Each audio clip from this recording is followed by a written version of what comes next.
안녕하십니까? 법률정보쇼 남윤국 변호사입니다. 이번 시간에는 상가건물 임대차 보호법상의 권리금 손해배상 소송과 관련하여 그 요건에 관해서 알아보는 시간을 갖도록 하겠습니다. 상가건물 임대차 보호법에 나타난 그 권리금 회수기회 보호에 관한 조항을 한번 읽어보겠습니다. 상가건물 임대차 보호법 제10조의 4, 제1항은 임대인은 임대차 기간이 끝나기 3개월 전부터 임대차 종료 시까지 다음 각 호의 어느 하나에 해당하는 행위를 함으로써 권리금 계약에 따라 임차인이 주선한 신규 임차인이 되려는 자로부터 권리금을 지급받는 것을 방해해서는 아니 된다. 다만 제10조의 1항 각 호에 해당하는 사유가 있는 경우에는 그러하지 아니하다 라는 식으로 정하고 있습니다. 상가건물 임대차 보호법에 따르면 임차인이 임대인에 대하여 권리금 손해배상 청구를 하기 위해서는 몇 가지 갖춰야 할 요건들이 있다는 것을 아실 수가 있겠죠. 그 첫 번째가 바로 이 3개월간의 기간입니다. 임대차 기간 만료 3개월 전부터 임대차 종료 시까지 사이에 권리금 수수를 방해하는 행위다 라고 평가할 만한 행위가 있어야 합니다. 만일 임대인이 임대차 기간이 만료된 이후에 권리금 못 받게 하겠다 이렇게 했다면 이건 좀 적용할 여지가 좀 없을 것 같은데요. 그러면 만약 임대차 기간이 만료되기 4개월 전에 방해를 했다면 어떨까요? 기본적으로는 권리금 손해배상 청구 소송 요건에 어긋나겠죠. 하지만 실제 사례들을 많이 보면요. 임대인이 3개월 이전이라고 하더라도요. 확실하게 신규 임차인과 계약을 할 의사가 없다라는 의사 표시를 하는 경우들이 꽤 많이 있습니다. 그런 경우에 임차인의 입장에서 보자면요. 신규 임차인을 주선할 수가 없겠죠. 실제로 임대인이 나는 더 이상 신규 임차인을 받을 의사가 없다. 이런 사실을 주변 부동산이라든가 소문이 다 퍼져나가면요. 임차인 입장에서는 신규 임차인을 구하려고 해도 구할 수가 없습니다. 따라서 법에서 요건으로 정하고 있는 신규 임차인과 권리금 계약을 체결하고 주선을 할 수가 없다는 말입니다. 따라서 그러한 경우라면 권리금 손해배상을 청구할 가능성이 있을 여지도 있다고 보는 것이 맞겠죠. 그게 이 법이 만들어진 취지일 테니까요. 임차인의 입장에서는 더 확실히 하기 위해서는 그 임대차 기간 만료 3개월 전부터 종료 시까지 사이에 한 번은 신규 임차인이 되려는 자를 주선하는 것이 손해배상 청구를 위해서는 가장 좋다고 볼 수 있습니다. 다음으로는 임대인의 방해 행위에 대해서 알아보겠습니다.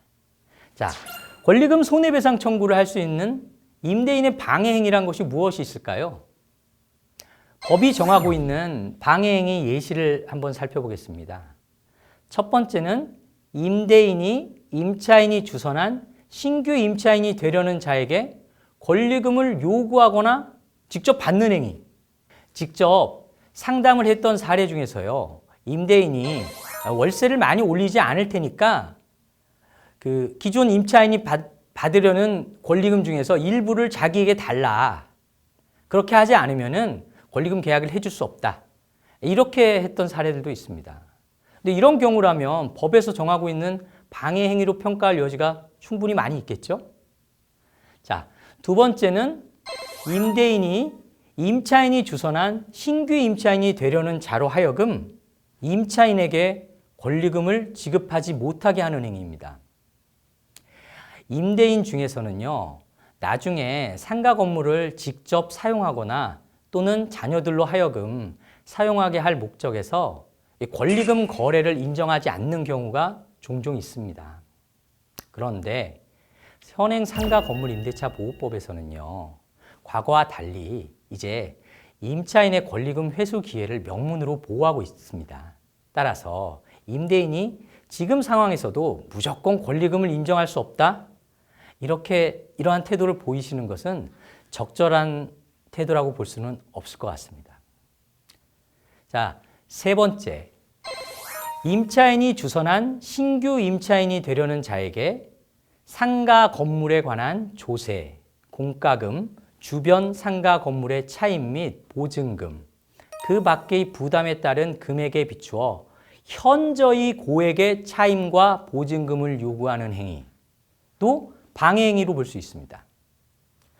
그런데 현저한 고액의 차임과 보증금이 어느 정도이냐? 이건 사람마다 다르겠죠. 제가 그동안 많은 상담을 진행해 봤을 때는요, 임대인 입장에서는 뭐 한 50% 오르는 것도 자기는 현저한 차임 증액이 아니다 라고 생각하시는 분들이 있고요. 임차인 입장에서는 그 법에서 제한하고 있는 9% 상한선이 있는데 20%만 돼도 현저한 증액이다, 이렇게 생각하시는 분들이 있습니다. 네, 이건 평균인의 입장에서 평가하는 게 맞을 것 같고요. 통상적으로는 제가 보기에는 한 40% 이상을 인상한다? 그런 거는 좀 현저한 증액이라고 평가할 여지가 좀 많지 않을까라고 생각합니다. 하지만 개별 사안에서는요, 이렇게 일률적으로 단정할 수는 없습니다. 특별한 사정들이 있는 경우가 사실 더 많습니다.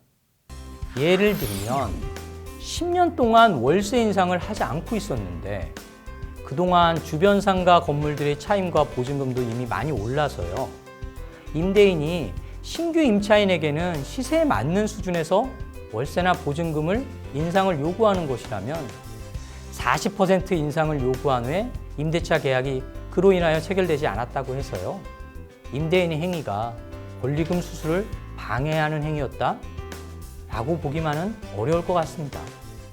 이상의 내용들은 제3자가 보기에도 정당한 행위로 보이지는 않는 내용이겠죠.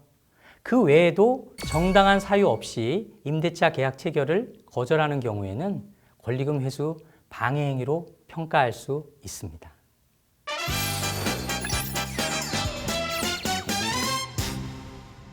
이번 주제의 키포인트. 첫째, 권리금 손해배상이 인정되기 위해서는 원칙적으로 임대차 기간이 끝나기 3개월 전부터 임대차 종료 시까지 사이에 임대인의 방해 행위가 있어야 한다. 둘째, 임대인이 권리금을 직접 요구하거나 권리금 지급을 못하게 하거나 현저한 차임 증액을 요구하는 경우에는 권리금 회수 기회를 방해했다고 볼 수 있다는 것입니다. 권리금과 관련하여 서로 감정적인 대립보다는요, 합의점을 찾아가는 현명한 해결책을 강구해 가시기 바랍니다. 이상으로 법률정보쇼 남윤국 변호사입니다. 감사합니다.